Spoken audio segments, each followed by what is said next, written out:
When you're a child, you don't always know how to explain what you feel, but you feel it. Maybe you went through this, staying quiet while everyone else talked loud, preferring to observe instead of participate. It wasn't sadness, it wasn't shyness. It was just a strange feeling of not quite fitting in. At school you were there, but your mind worked differently. The conversations didn't hold your attention. The games felt empty. While others laughed, you thought too much. And you'd come home tired, even though you hadn't done anything wrong. At home, rules that no one explained, discussions that repeated themselves, unspoken expectations that weighed heavy. You matured too early, heard adult problems, kept secrets, tried not to cause trouble. And gradually, you learned to stay silent. Over time, you become that person who handles everything. At work, you listen to everyone, but are rarely heard. In the family, you try to keep the peace, even when overloaded. In relationships, you sense when something's wrong before it happens, but can't explain it. You think the problem is you, that you're too sensitive, too intense, too different. You try to change, to fit in, to do what's expected. But something remains out of place. Until, hearing other people's stories, recognition emerges. People who always absorbed the atmosphere of environments, who felt bad in crowded places, who became targets of criticism simply for being different. That's when the word chosen begins to make sense. Not as something grandiose, but as an attempt to understand why certain people feel this weight from early on. Why they seem to always be preparing for something, even without knowing what. The question isn't whether you're better or worse than someone else. The question is, have you ever felt like you were living on autopilot? Have you woken up, worked, come home and thought, is this it? Have you had the feeling that your life is too busy with things that don't make sense? Over time, you realize this goes beyond the mind. There are specific moments, instances when you're silent and feel peace for no reason. Or when, in the middle of difficulty, a strength emerges that you don't know where it comes from. These experiences appear in daily life, in the shower, before sleeping, during a walk, and they leave a clear sensation. What you feel isn't emptiness. It's a silent call to live with more truth. For many people, this doesn't begin with lights or voices. It begins in an ordinary moment, maybe in traffic, maybe before sleep, when something clicks inside. It's not strong emotion. It's clarity, as if you understood for the first time why you always felt different.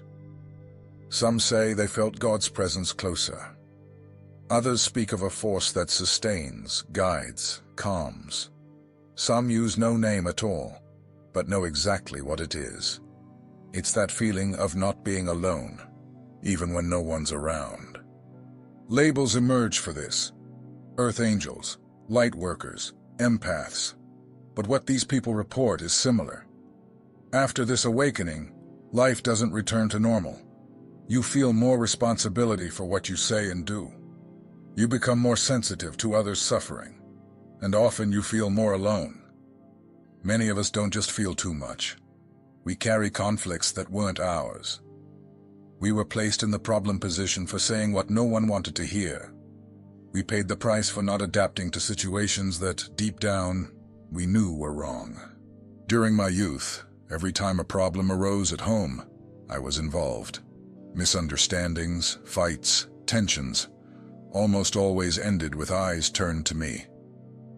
Sometimes I wasn't even present when it all began, but in the end I was held responsible.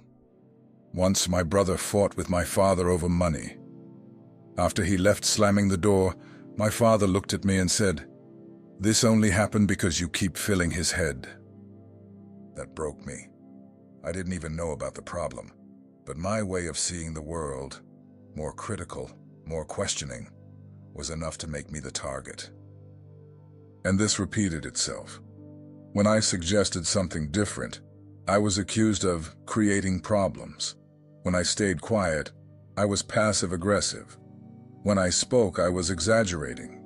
I came to believe there was something wrong with me. It took years to understand. I didn't cause the tensions. I revealed what others wanted to hide. And because of that, it was easier to blame me. This is the scapegoat's place. It's being the mirror no one wants to face. It's carrying the label of rebel, difficult, just for expressing what's real. Many who today see themselves as chosen went through this. They're the first to say, "This isn't right, this hurts me, this doesn't make sense." And for doing this, they were isolated. But it was in that isolation that many awakened. Because being on the outside forces you to see everything more clearly. And what was once pain begins to transform into lucidity. From a young age, I perceived others' emotions before they even opened their mouths. When someone smiled but was falling apart inside, I felt it. When I entered a heavy place, my stomach reacted. For a long time, I thought it was anxiety. Later, I understood it was empathy. And later still, I understood it wasn't just mine. Many people who identify as chosen describe this. Emotional hypersensitivity. An invisible radar that detects what isn't said. An intuition that seems to come from a divine place. For me, empathy is spiritual. It's like a language God uses to teach us to love without words. When you feel another's pain as if it were your own, you understand what it means to be one body. This intuition isn't just a hunch. It's a message, a whisper from a mind that encompasses all others. There was a time I tried to ignore this feeling too much. It was exhausting, confusing, painful. But over time I realized this intuition wasn't mine. It was borrowed, as if the universe itself were trying to show me something not meant to be kept, but to be shared. The term light worker is a symbolic name for people who, even without asking, find themselves serving others' consciousness. They're facilitators of clarity. Those who, through presence, listening, words, or example, help other people see what was hidden. They're not gurus, not saints. Many are ordinary people who went through painful processes and from that accessed a new perception of reality. But this has a cost. For years, I lived with pains that seemed to come from nowhere. Pressure in my chest, headaches in crowded environments, tired legs, stomach tension. These symptoms worsened after talking with people in crisis. At first, I thought it was stress. Later, I understood it was overload. I was absorbing what others couldn't sustain. Lightworkers don't choose this function. Life pushes them. Consciousness expands often after losses or crises, and after that, it's simply no longer possible to live unconsciously. You perceive more deeply. You see what's behind words. You feel what others deny. And even without wanting to, you end up being support for those around you. But caution is needed. Working with light doesn't mean being light all the time. It means choosing not to extinguish your own flame while helping others light theirs. I learned this in practice. The more I ignored myself, the more my body screamed. When I began to listen, the pains began to teach. Today I know that carrying others' light isn't my mission. My mission is to keep mine lit, and with it, illuminate paths. Being chosen isn't about doing something grandiose. It's about acting with awareness where most act on autopilot. Once, in a work environment, I saw a colleague being humiliated. Everyone continued in silence. I couldn't. I waited for the right moment and went to talk with her. Later, I spoke with the manager. I didn't make a scene, didn't want to save anyone. But I felt I couldn't be complicit in the silence. There I understood. I was there to intervene with lucidity where there was conformism. Being chosen is this. It's seeing what others don't see and having the courage to act with awareness. Sometimes it's raising your voice. Other times it's just listening without judging. It can be comforting someone in crisis or saying a difficult truth.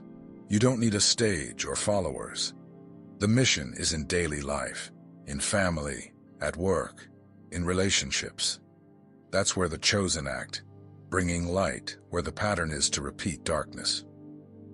In my case, I decided to create this channel, not to teach, but to share.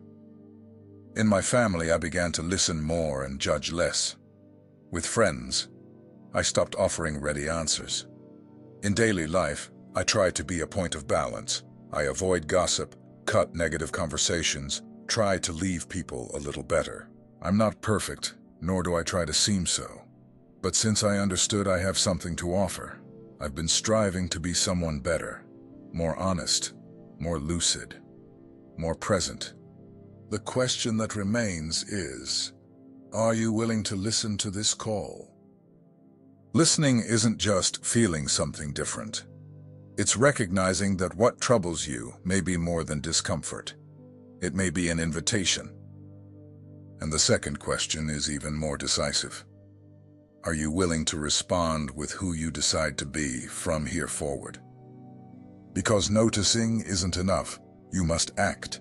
If you feel more, see more, perceive more, then you carry greater responsibility. Being chosen isn't about carrying a title. It's about making choices. Every day, with awareness, and the next choice begins now. Will you continue as you are, or will you become the version of yourself that the world and your soul are already waiting for? If you feel you're awakening to this, welcome. Maybe you're thinking, this sounds like me, but I've never told anyone. That's why, from here forward, I'll bring real stories from people who live this. If you want to share your story, you can write in the comments or send it to the email in the description. No one needs to know who you are. What matters is what you lived. And let me ask you a sincere question. At what moment in your life did you realize you were feeling too much and had to deal with it alone? If you want, write it. Even if it's brief, even if it's confusing. Sometimes putting it out there already changes something. See you in the next video, and thank you for being here again. With affection, George.